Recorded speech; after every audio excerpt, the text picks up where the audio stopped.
갈라디아서 1장. 사람들이 세워준 것도 아니요 사람이 맡겨준 것도 아니요 오직 예수 그리스도께서 맡겨주시고 또 그분을 죽은 사람들 가운데서 살리신 하나님 아버지께서 맡겨주심으로써 사도가 된 나 바울은 나와 함께 있는 모든 믿음의 식구와 더불어 갈라디아에 있는 여러 교회에 이 편지를 씁니다. 우리 아버지 하나님과 주 예수 그리스도께서 내려주시는 은혜와 평화가 여러분에게 있기를 빕니다. 예수 그리스도께서는 하나님 우리 아버지의 뜻을 따라 우리를 이 악한 세대에서 건져주시려고 우리의 죄를 대속하기 위하여 자기 몸을 제물로 바치셨습니다. 하나님께 영광이 영원 무궁하도록 있기를 빕니다. 아멘. 여러분을 그리스도의 은혜 안으로 불러주신 그분에게서 여러분이 그렇게도 빨리 떠나 다른 복음으로 넘어가는 데는 나는 놀라지 않을 수 없습니다. 실제로 다른 복음이 있는 것은 아닙니다. 다만 몇몇 사람이 여러분을 교란시켜서 그리스도의 복음을 왜곡시키려고 하는 것뿐입니다. 그러나 우리들이나 또는 하늘에서 온 천사일지라도 우리가 여러분에게 전한 것과 다른 복음을 여러분에게 전한다면 마땅히 저주를 받아야 합니다. 우리가 전에도 말하였지만 이제 다시 말합니다. 여러분이 이미 받은 것과 다른 복음을 여러분에게 전하는 사람이 있다면 그가 누구든지 저주를 받아야 마땅합니다. 내가 지금 사람들의 마음을 기쁘게 하려 하고 있습니까? 아니면 하나님의 마음을 기쁘시게 해드리려 하고 있습니까? 아니면 사람의 환심을 사려 하고 있습니까? 내가 아직도 사람의 환심을 사려 하고 있다면 나는 그리스도의 종이 아닙니다. 형제자매 여러분, 내가 여러분에게 밝혀드립니다. 내가 전한 그 복음은 사람에게서 비롯된 것이 아닙니다. 그 복음은 내가 사람에게서 받은 것도 아니요 배운 것도 아니요 예수 그리스도께서 나타나심으로 받은 것입니다. 내가 전에 유대교에 있을 적에 한 행위가 어떠하였는가를 여러분이 이미 들은 줄 압니다. 나는 하나님의 교회를 몹시 박해하였고 또 아주 없애버리려고 하였습니다. 나는 내 동족 가운데서 나와 비슷한 나이의 많은 사람보다 유대교에서 앞서 있었으며 내 조상들의 전통을 지키는 일에도 훨씬 더 열성이었습니다. 그러나 나를 모태로부터 따로 세우시고 은혜로 불러주신 분께서 그 아들을 이방 사람에게 전하게 하시려고 그 아들을 나에게 기꺼이 나타내 보이셨습니다. 그때 나는 사람들과 의논하지 않았고 또 나보다 먼저 사도가 된 사람들을 만나려고 예루살렘으로 올라가지도 않았습니다. 나는 곧바로 아라비아로 갔다가 다마스쿠스로 되돌아갔습니다. 3년 뒤에 나는 게바를 만나려고 예루살렘으로 올라갔습니다. 나는 그와 함께 보름 동안을 지냈습니다. 그러나 나는 주의 동생 야고보 밖에는 사도 가운데 누구도 만나지 않았습니다. 내가 여러분에게 쓰는 이 말은 하나님 앞에서 절대로 거짓말이 아닙니다. 그 뒤에 나는 시리아와 길리기아 지방으로 갔습니다. 그래서 유대 지방에 있는 그리스도의 교회들은 나를 개인적으로 알 기회가 없었습니다. 그들은 다만 전에 우리를 박해하던 그 사람이 지금은 전에 없애버리려고 하던 그 믿음을 전한다 하는 소문을 들을 뿐이었습니다. 그래서 그들은 내가 한 일로 하나님께 줄곧 영광을 돌렸습니다. 2장. 그 뒤에 14년이 지나서 나는 바나바와 함께 디도를 데리고 다시 예루살렘으로 올라갔습니다. 내가 그리로 올라간 것은 계시를 따른 것이었습니다. 나는 이방 사람들에게 전하는 복음을 그들에게 설명하고 유명한 사람들에게는 따로 설명하였습니다. 그것은 내가 달리고 있는 일이나 지금까지 달린 일이 헛되지 않게 하려고 한 것입니다. 나와 함께 있던 디도는 그리스 사람이지만 할례를 강요받지 않았습니다. 몰래 들어온 거짓 신도들 때문에 할례를 강요받는 일이 있었던 것입니다. 그들은 우리를 노예로 만들고자 하여 그리스도 예수 안에서 누리는 우리의 자유를 엿보려고 몰래 끼어든 자들입니다. 우리는 그들에게 잠시도 굴복하지 않았습니다. 그것은 복음의 진리가 언제나 여러분과 함께 있게 하려고 한 것입니다.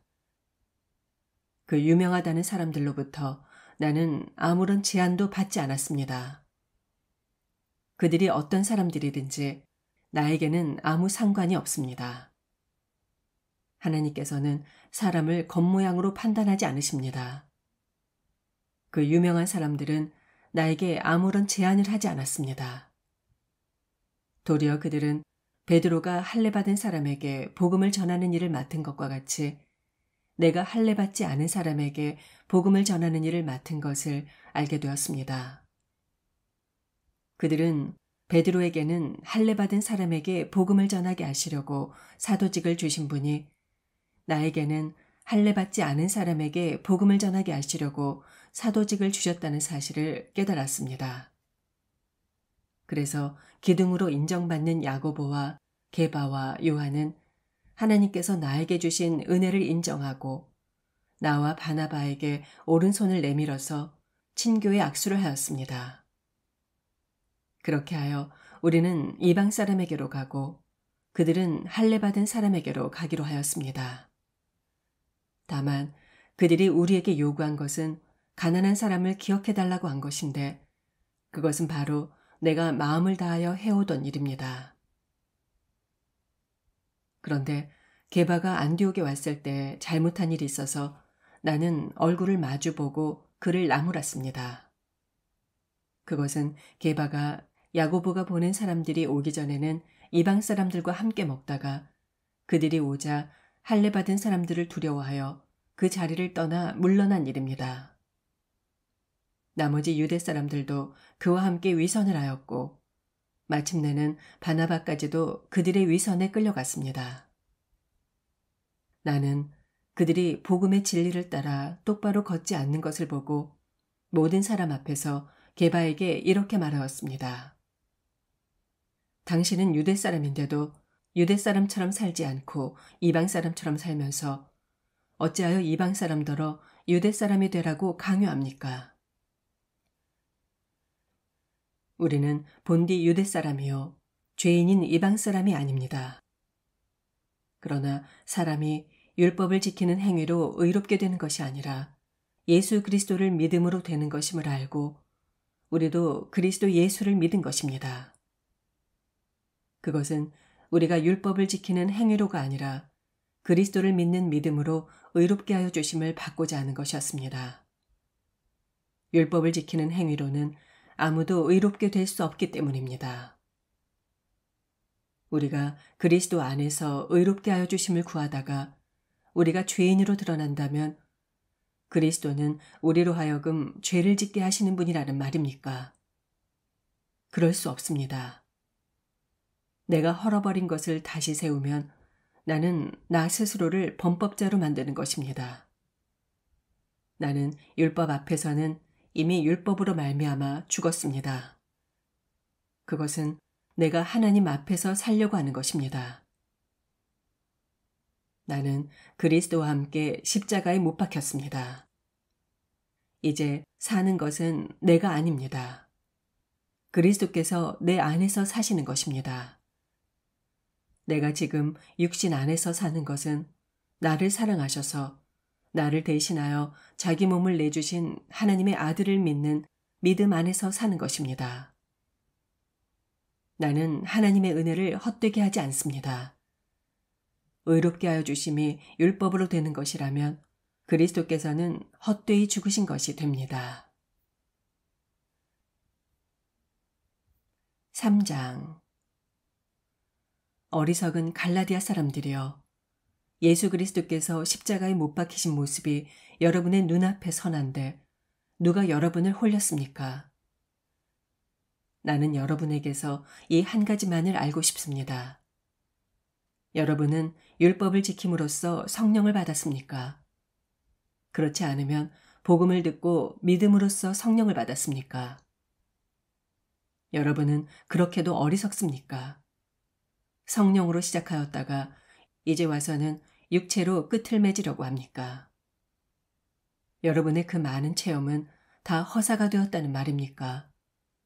참말로 허사였습니까? 여러분이 율법을 지켜서 하나님께서 여러분에게 성령을 주시고 여러분 가운데서 능력을 나타내신 것입니까? 그렇지 않으면 여러분이 복음을 듣고 믿어서 그러하신 것입니까? 그것은 아브라함이 하나님을 믿었더니 하나님께서 그것을 그에게 의로움으로 여겨주신 것과 같습니다. 그러므로 여러분은 믿음으로 사는 사람들이 아브라함의 자손임을 아십시오. 또 성경은 하나님께서 이방 사람을 믿음으로 의롭게 하여 주실 것을 미리 알고서 아브라함에게 모든 이방 민족이 너로 말미암아 복을 받을 것이다 하는 기쁜 소식을 미리 전하였습니다. 그러므로 믿음으로 사는 사람은 믿음을 가진 아브라함과 함께 복을 받습니다.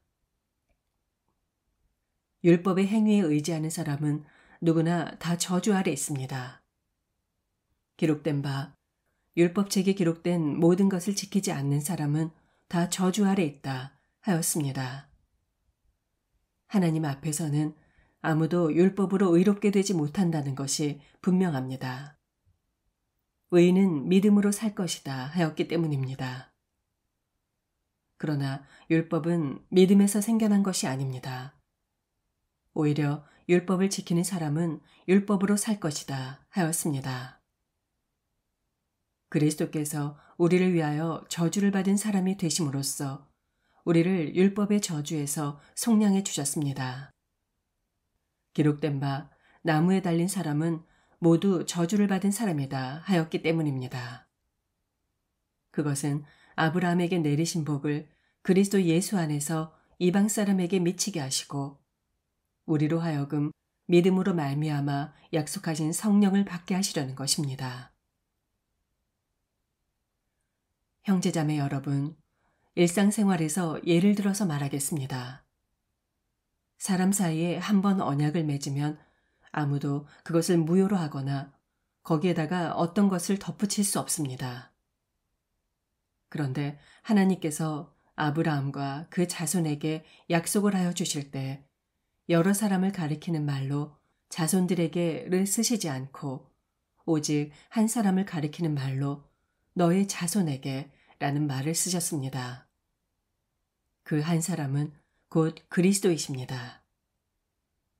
내가 말하려는 것은 이것입니다. 하나님께서 이미 맺으신 언약을 430년 뒤에 생긴 율법이 이를 무효로 하여 그 약속을 폐할 수는 없습니다.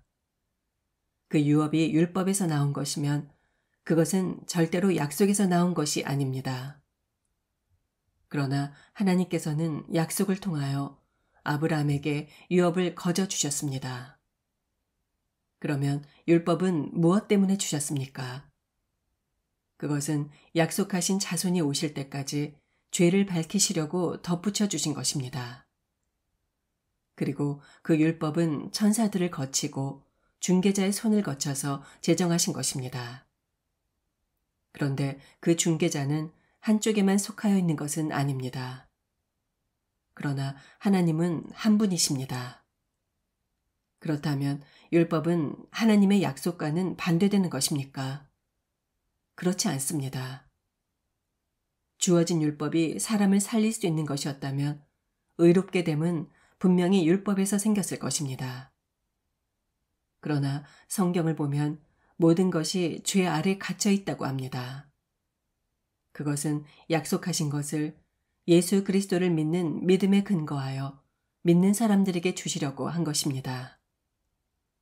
믿음이 오기 전에는 우리가 율법의 감시를 받으면서 장차 올 믿음이 나타날 때까지 갇혀 있었습니다. 그래서 율법은 그리스도께서 오실 때까지 우리에게 개인교사 역할을 하였습니다. 그것은 우리로 하여금 믿음으로 의롭게 하여 주심을 받게 하시려고 한 것입니다. 그런데 믿음이 이미 왔으므로 우리는 이제 개인교사 밑에 있지 않습니다. 여러분은 모두 그리스도 예수 안에서 믿음으로 하나님의 자녀가 되었습니다. 누구든지 그리스도와 연합하여 세례를 받은 사람은 그리스도로 옷을 입은 사람입니다. 유대 사람이나 그리스 사람이나 종이나 자유인이나 남자나 여자나 차별이 없습니다. 그것은 여러분이 그리스도 예수 안에서 다 하나이기 때문입니다. 여러분이 그리스도에게 속하여 있으면 여러분은 아브라함의 자손이요 약속을 따라 유업을 이을 사람들입니다. 아멘.